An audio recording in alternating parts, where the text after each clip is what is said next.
In Italy, we have our classification system, which is the DOCG.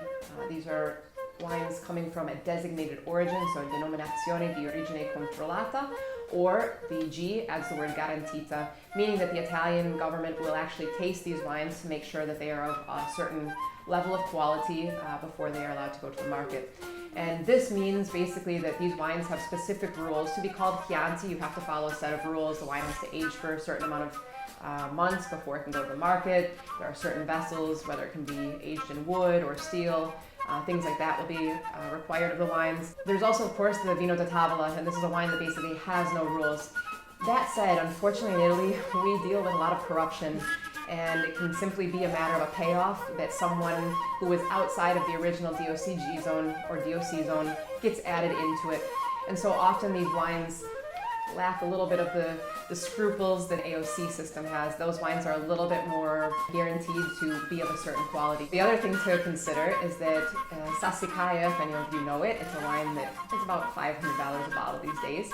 Started off as a Vino da Tavola because it just chose to not follow the rules. And in the 70s, the DOC system was mainly invented as a pushback to how bad the wine quality had turned in the 1950s. And it is so important to Italy's tourism and to the finances of the country that the government stepped in and said, okay, we need to put some quality and rules behind the wine to make sure that it's at a certain level.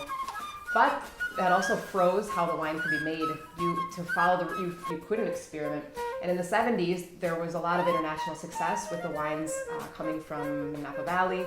And a lot of the winemakers here wanted to start to play with this, and that's where Sassicaia was born. So because it was not following the rules of the Tuscan wines to be labeled as a DOC or a DOCG, they had to call it Vino da Tavola. Fortunately, the government had noticed that this wine was gaining fame and gaining success, costing a lot more money, and they ended up creating what's called the IGT system in 1992, and that's a wine that's coming from an indicated geographical territory that's not following the rules. And so that's also what you might know as a super Tuscan. Those are kind of your IGT wines.